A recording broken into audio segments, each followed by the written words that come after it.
एक नुकता नज़र यह है कि ये जो फॉरेन पॉलिसी है इसकी हमायत कौन करेगा। पाकिस्तान में इसकी हमायत नहीं है, अवाम इसकी हमायत नहीं कर रहे और ना ही कोई बैरूनी ताकत जो है इसकी हमायत कर रही है। पाकिस्तान के हमसाए भी हमारी जो फॉरेन पॉलिसी है उसको अच्छी निगाह से नहीं देख। जी जी बिल्कुल, पाकिस्तान को इस वक्त जितना पाकिस्तान ने इस दहशतगर्दी की जंग में पार्ट प्ले किया है उस हिसाब से पाकिस्तान को अप्रिशिएट नहीं किया गया। पाकिस्तान की कोशिशों को, जितनी शहादतें हुई हैं, हमारे जो जवान हैं उन्होंने अपनी शहादतें दी हैं, सिविलियंस की अभी तक पाकिस्तान फेस कर रहा है, सुसाइड अटैक्स हो रहे हैं, ड्रोन अटैक्स हो रहे हैं, उस चीज़ पे पाकिस्तान के लिए कोई भी आवाज़ नहीं उठा रहा। बल्कि आज की लॉर्ड नज़ीर ने भी अगेंस्ट उन्होंने स्ट्राइक की उधर यूके में। उन्होंने कहा है जी कि ड्रोन अटैक्स बंद होने चाहिए, सारा कुछ ये चीज़ें होनी चाहिए, लेकिन स्टेप बाय स्टेप ये चीज़ें इस तरफ लोग आ रहे हैं, एजिटेशन स्टार्ट हो गई है। लेकिन एक चीज़ है कि ये अवाम हुकूमत के लिए ये ज़रूरी है कि वो जब फॉरेन पॉलिसी बनती है, हमारी फॉरेन पॉलिसी की जो इनपुट्स हैं वो दो मेन एरिया से आते हैं, एक तो रूलिंग एलीट्स हैं और मिलिट्री हैं।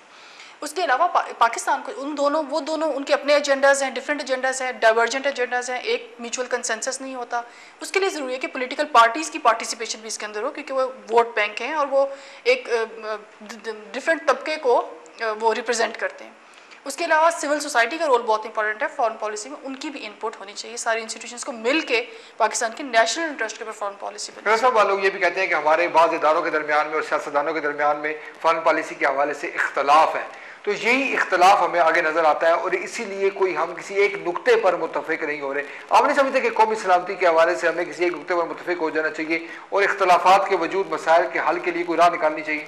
जी बिल्कुल होना चाहिए। पाकिस्तान अभी तक जो हालात पाकिस्तान देख रहा है कि पर्सनल इंटरेस्ट आगे ज़्यादा हो रहे हैं और नेशनल इंटरेस्ट को पीछे फेंका जा रहा है। जी तभी हालात पाकिस्तान के ये वाले हुए हैं। अगर इंडिया के साथ कंपेयर करते हैं तो उसमें इंडिया ने उनके अंदर भी पॉलिटिकल पार्टीज़ हैं, इंडिया बहुत बड़ा है, उसके अंदर भी कई इख्तलाफात हैं, रॉयट्स हुए हैं कई, लेकिन उनकी जब एक फॉरेन पॉलिसी बनती है वो मुल्क की उसकी सॉवरेनिटी को देख के बनाई गई है।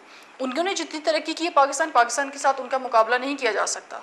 वो इकोनॉमिकली इतने स्ट्रॉन्ग हो गए, उन्होंने अपने चाइना के साथ भी ताल्लुकात इंप्रूव कर लिए, अमेरिका के साथ भी ताल्लुकात ठीक कर लिए, जबकि पाकिस्तान ने मजीद अपने ताल्लुकात जो अमेरिका के साथ भी थे उनको भी मजीद सस्पिशियस में डाल दिया है, सस्पिशन में डाल दिया है, मजीद खराब की तरफ वो जा रहे हैं।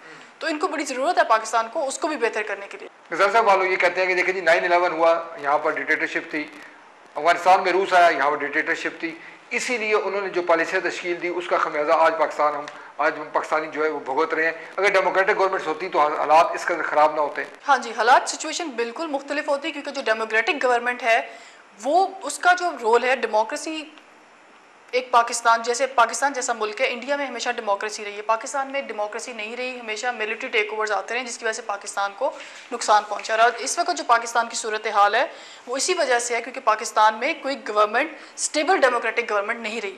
अब ये जो गवर्नमेंट चली है इसमें भी बहुत सारे इख्तलाफात आए, लेकिन एटलीस्ट पाकिस्तान में डेमोक्रेटिक गवर्नमेंट तो है, पाकिस्तान की आवाम की आवाज़ तो सुनी जा रही है। तो इस चीज़ को मेरा ख्याल है ये पॉजिटिव है और डेमोक्रेटिक गवर्नमेंट ही रूल करनी चाहिए। सब हम यहाँ पर मुख्तसर ब्रेक लेंगे।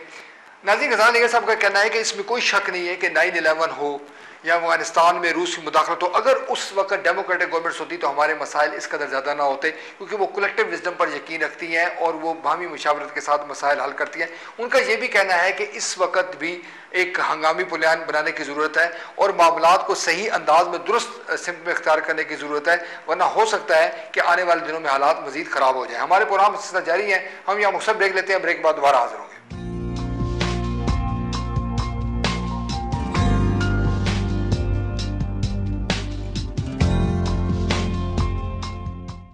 नाज़रीन, वेलकम बैक। ग़ज़ाल निगर साहब, बराक हुसैन ओबामा जो अमरीकी सदर हैं उनका एक बयान आपके सामने आया होगा। उनका कहना है कि हम पाकिस्तान को इस बात पे कायल करेंगे कि इंडिया आपका दुश्मन नहीं है बल्कि तालिबान आपके दुश्मन है जो इस वक्त आपके मुल्क को गैर मुस्तहकम कर रहे हैं। आप क्या कहेंगे, हमारा कौन दुश्मन है, इंडिया या तालिबान? देखिए, इस वक्त की जो सिचुएशन है उसको देखा जाए तो उसमें हमारे जो इस वक्त पाकिस्तान को मुश्किलात का सामना है वो इंटरनल इंस्टेबिलिटी है, जो कि दहशतगर्दी की जंग है और दहशतगर्दों से पाकिस्तान को ज़्यादा खतरा है। मैंने पहले भी कहा कि हम नेबर्स को चेंज नहीं कर सकते और नेबर्स इस वक्त इंडिया के साथ हमें अपने ताल्लुकात इंप्रूव करने की ज़रूरत है, जो कि अब कुछ बेहतरी की तरफ आ रहे हैं। पीस प्रोसेस कुछ आगे डायलॉग्स जो हैं वो आगे बढ़ रहे हैं, क्योंकि पाकिस्तान के साथ हमेशा जो पॉलिसी रही है, पाकिस्तान की जो फॉरेन पॉलिसी इंडिया के अगेंस्ट रही है वो सिक्योरिटी मोटिवेटेड रही है, क्योंकि हमने हमेशा अपने आप को, बेशक अगर हम पिछली हिस्ट्री उठा के देखते हैं पाकिस्तान और इंडिया के दरमियान जो जितने भी जंगें हुई हैं या जितने भी हालात ख़राब हुए हैं वो उनसे इनकार नहीं किया जा सकता। और पाकिस्तान ने अपने न्यूक्लियर एसेट्स भी बनाए थे, तो इंडिया के अगेंस्ट ही बनाए थे जब इंडिया ने न्यूक्लियर टेस्ट किया था, ये बात बराबर है। लेकिन इस वक्त की सिचुएशन को, नज़ाकत को समझते हुए हमें इस वक्त ये देखना है कि हमें अपने मुल्क की स्टेबिलिटी के लिए क्या करना है। उसके लिए दहशतगर्द जो है ये सबसे बड़ा इस वक्त पाकिस्तान के लिए खतरा है। इंडिया से खतरा नहीं, इंडिया से बल्कि ताल्लुकात बेहतर बनाना ही पाकिस्तान के लिए इस वक्त मुफीद है। रज़ा साहब बालो ये कहते हैं, देखें जी, इंडिया को भी दहशतगर्दी का खतरा है, पाकिस्तान को भी खतरा है। अगर पाकिस्तान इस हवाले से इंडिया के साथ ताउन करे तो ज़्यादा बेहतर अंदाज में मसाइल हल हो सकते हैं और दोनों ममालिक के दरमियान जो इख्तलाफात हैं उनको भी कम करने में मदद मिल सकती है। बिल्कुल आपकी बात ठीक है, लेकिन वो तब होगा जब इंडिया और पाकिस्तान एटलीस्ट किसी बात पे टेबल टॉक्स पे आएंगे, क्योंकि कितनी टेबल टॉक्स हुई इंडिया और पाकिस्तान के दौरान, अनफॉर्चुनेटली वो कोई भी पाया तक मिल तक नहीं पहुंच सकी। अभी जहाँ तक कश्मीर का मसला है, उस वक्त इंडिया जो है वो कश्मीर के मसले के ऊपर अभी बात करने के लिए रेडी नहीं है, क्योंकि इस पर बहुत सारी रेजोल्यूशन हुई है लेकिन इंडिया इस चीज़ के ऊपर नहीं आया। तो पहले मेरा ख्याल है पाकिस्तान को इस इशू को छेड़ने की बजाय, बेशक कश्मीर एक बहुत इंपॉर्टेंट इशू है पाकिस्तान के लिए, लेकिन इस इशू को लेके जाके मेरा नहीं ख्याल ये मसला मजीद बढ़ेगा, बल्कि ये मजीद कशीदगी दोनों ममालिक के दरमियान पैदा करेगा।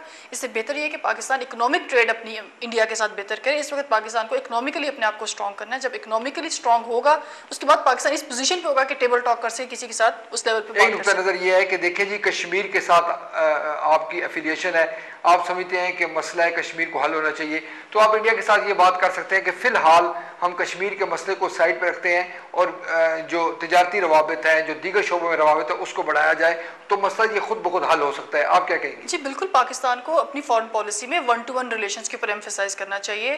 पाकिस्तान को अपने ताल्लुकात फ्रांस के साथ, रशिया के साथ, इवन ब्रिटेन के साथ भी जो कि बेहतर हो रहे हैं, अपने ताल्लुकात इस्तवार करने चाहिए। इसके अलावा पाकिस्तान को वेस्ट एशिया, अरब ममालिक के साथ भी अपने ताल्लुकात ठीक करने चाहिए।